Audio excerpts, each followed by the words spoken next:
Salut à tous, Gazgano ici présent avec vous. On est lundi 2 décembre, il est 18h10 et Bitcoin est à 96 331 dollars. Alors aujourd'hui, petite vidéo d'analyse d'un altcoin qui est EGLD. Donc actuellement, il est à 45 dollars et 45 centimes. Je fais cette analyse suite au premier commentaire qui a été posté sous ma première vidéo. Donc merci à toi Seb. On te connaît grâce à Jimmy Crypto Signal. Tu peux analyser d'autres cryptos, TrueFi, EGLD. Merci. Donc j'ai choisi EGLD. N'hésitez pas, si vous avez d'autres altcoins ou cryptos ou même des stocks, des commodities que vous voulez que j'analyse, n'hésitez pas à les poster en commentaire. J'en profite au passage, n'hésitez pas à aller faire un tour sur la page de Jimmy Crypto Signal FR, qui est pour moi une, voire la meilleure chaîne d'analyse technique française francophone. Donc merci à toi Jimmy pour le partage de ma chaîne. Et n'hésitez pas à aller regarder ces vidéos, mettre des likes, subscribes. Je sais que tous les bénéfices qu'il fait sur la chaîne sont reversés à mécénat chirurgie cardiaque. Donc en plus d'être un bon analyste, c'est une très bonne personne. Donc on se retrouve pour notre analyse sur EGLD. Alors j'ai déjà placé la plupart de mes niveaux et de ce qui m'intéressait, mais je vais refaire tout le process avec vous pour que vous puissiez comprendre ma façon d'analyser. Alors, on est sur la charte EGLD USDT de Binance. On se met en monthly. Donc, on a de l'antériorité jusqu'au 1er septembre 2020. Et on va commencer en monthly. Alors, moi, ce que j'aime bien faire avant toute chose, c'est de placer le point le plus bas, que je vais appeler ATL pour All Time Low, et le point le plus haut, ATH pour All Time High. Ensuite, tout de suite après ça, j'aime me placer un volume profile sur toute la zone et du coup, ça va me donner mon value area high, le point le plus haut de la zone de volume, mon point of control, donc le point d'équilibre de cette zone de volume, et dans ce cas-là, mon value area low qui correspond avec mon all-time low, donc je ne vais pas me le noter. Une fois que j'ai fait ça, je peux enlever le volume profile qui ne me sert plus à rien maintenant que j'ai posé ces niveaux-là. Ensuite, toujours en monthly, je vais me prendre un retracement de Fibonacci que je vais me placer du all-time low au all-time high, comme ceci. Et je vais tout de suite placer deux choses importantes pour moi qui sont la Golden Pocket, donc la zone entre le 0,618 et le 0,65, et la Platinum Pocket qui est la zone entre le 0,786 et le 0,75. Une fois que j'ai placé les deux, comme tout à l'heure, je peux prendre mon Fibo et le supprimer. Donc moi, je color code un peu tout ce que je mets sur ma chart pour ensuite m'en rappeler en fait plus facilement. Je sais que une ligne bleue turquoise ce sera un value area high ou une ligne orange ce sera un point of control. Après, chacun peut mettre les couleurs qu'il veut. Moi, je décide de fonctionner comme ça et c'est parce que je m'en rappelle de cette manière-là. Donc ensuite, on continue. On va prendre une extension de Fibonacci qu'on va se placer du all-time low au all-time high jusqu'au point bas, le dernier récent. Et dans cette extension, on va se placer, pareil, la zone entre le 0,618 et le 786. Et on peut effacer. Toujours en monthly, on va partir avec un Fibonacci du all-time high au dernier point le plus bas. Et il y a une zone que moi j'apprécie particulièrement pour trader, que j'appelle le seuil de déviation. J'aurai une vidéo spécialement dédiée à ça pour vous expliquer comment ça fonctionne. Mais donc là, je vais le placer et il se trouve ici dans ce carré blanc. Donc on peut effacer ça. Et pour finir, sur le monthly, on va se placer un niveau horizontal que moi je trouve assez cohérent à ce niveau-là, que j'ai placé déjà et que j'ai renommé monthly. Ensuite, on se retrouve sur la time frame d'en dessous, le weekly.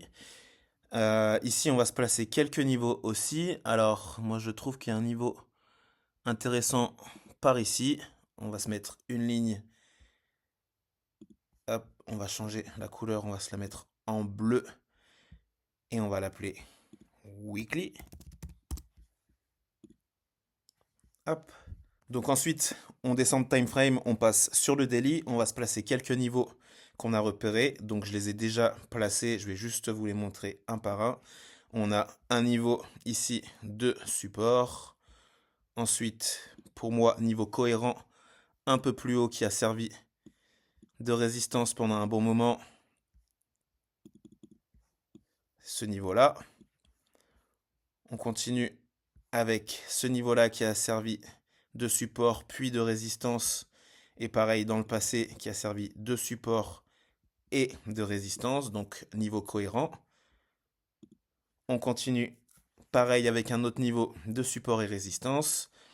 Donc voilà, moi quand je place des niveaux, à chaque fois j'essaye de chercher en retournant dans le passé, donc en allant à gauche sur ma charte, des niveaux qui ont servi à la fois pendant un moment de support puis de résistance ou l'inverse.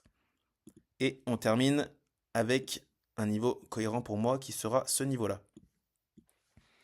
Donc à chaque fois, vous voyez, mes niveaux, ils ont une couleur différente pour les monthly, les weekly et les daily.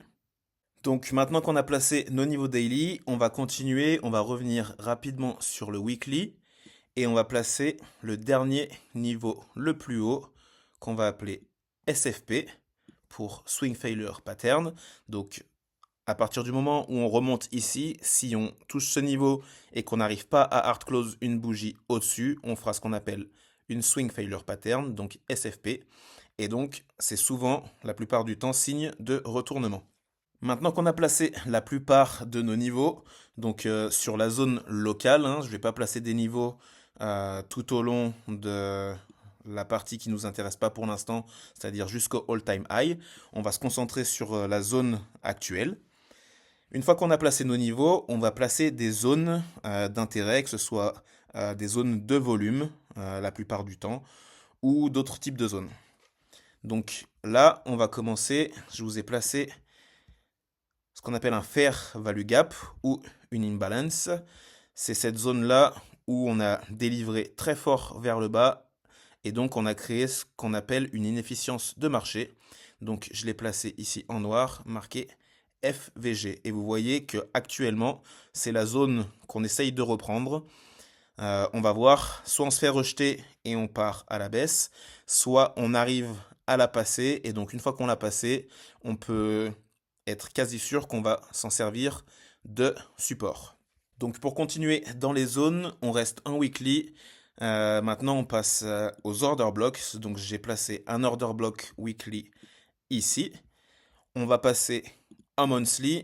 On va voir que en monthly, on a un order block monthly qui se trouve au-dessus. Donc qui va servir forcément de résistance à un moment ou à un autre.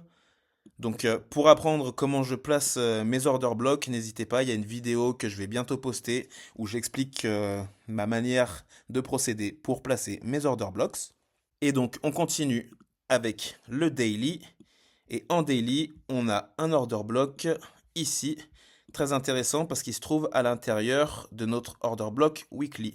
Donc maintenant qu'on a placé pas mal de niveaux intéressants sur notre charts, on essaye de pas trop en mettre, même s'il y en aurait d'autres qui pourraient être intéressants pour garder une charte assez clean.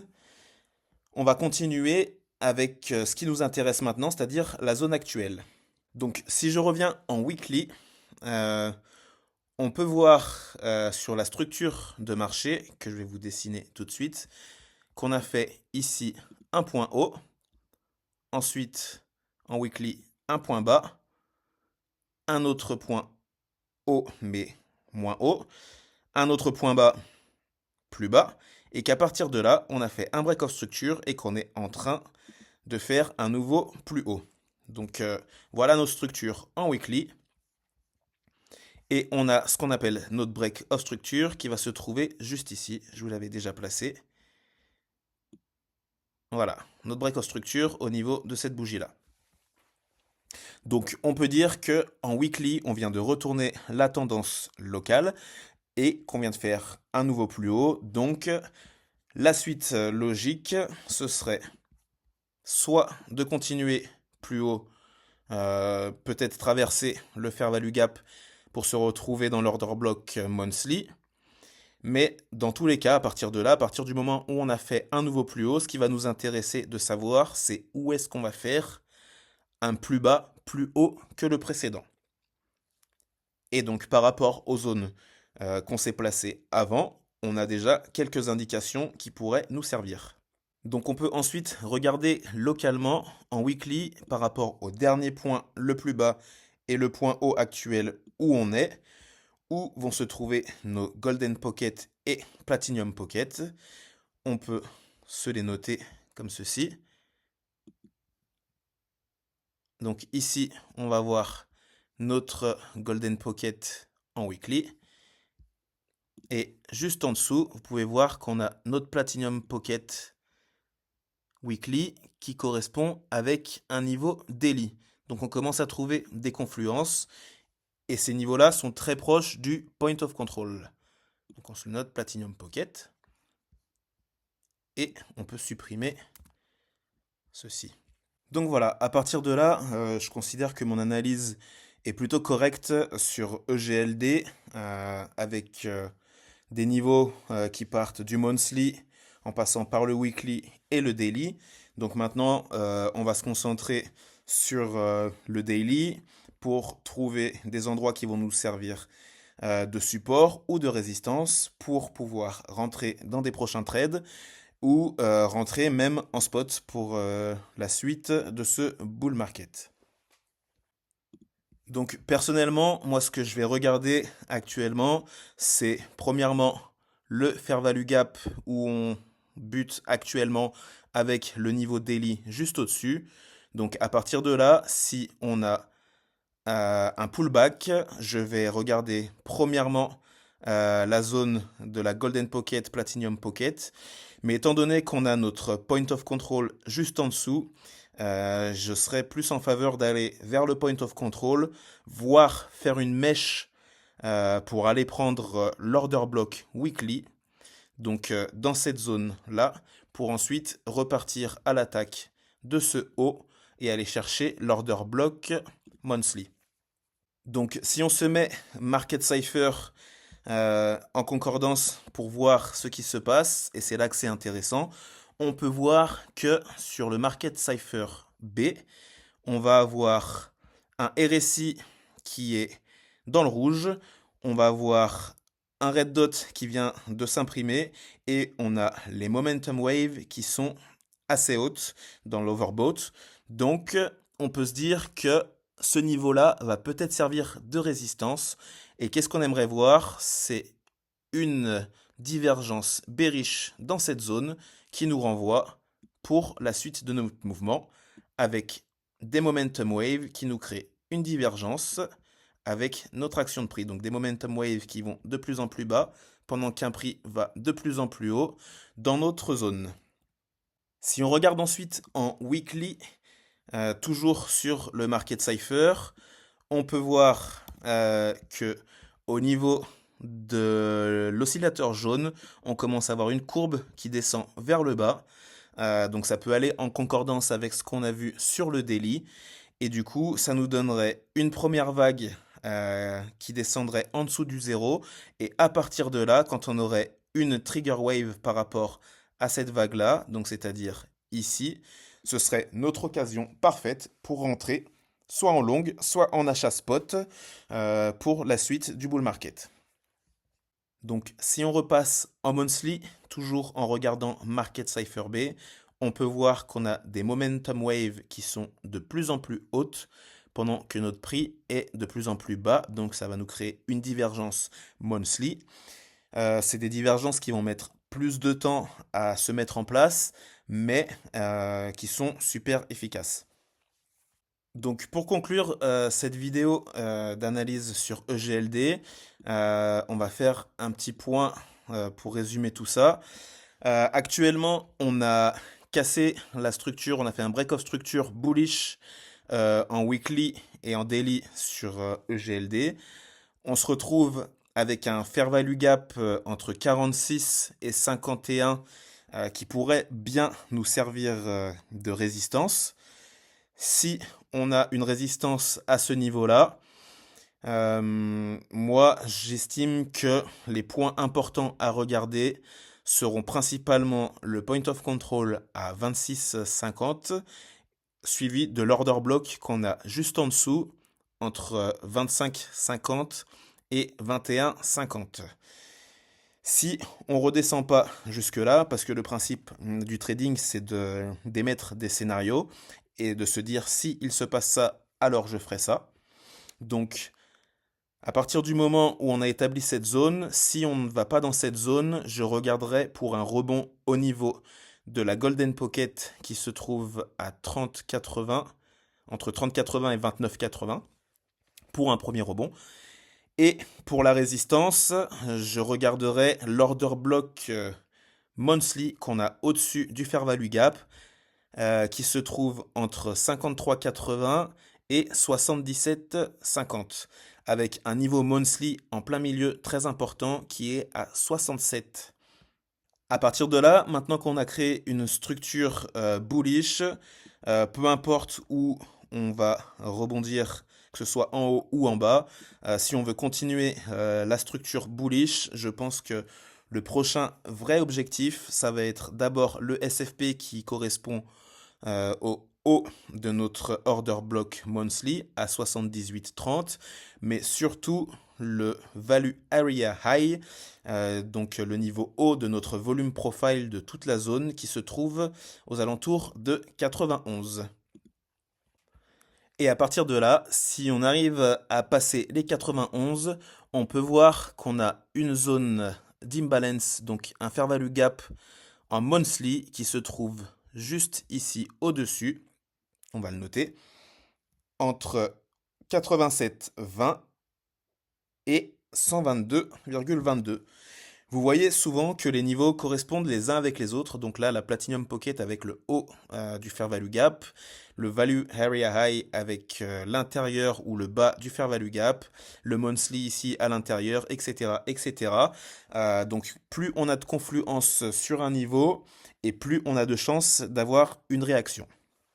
Donc voilà pour mon analyse locale sur EGLD. Je dis local parce qu'on a regardé les niveaux qui nous entourent. On ne parle pas encore d'aller chercher des ATH, de niveaux stratosphériques. On se concentre sur ce qui se passe dans l'environnement dans lequel où on est. Je vous ai donné mon point de vue avec ma façon de travailler. Comme j'aime le répéter, sur cette chaîne, on se prétend pas prof, donc on donne pas de leçons. On donne juste notre avis par rapport à ce qu'on arrive à lire sur le marché. Donc j'espère que cette vidéo vous aura plu. N'hésitez pas à balancer en comment vos avis sur mon analyse et des altcoins que vous aimeriez que j'analyse. C'était Gazgano, merci à tous.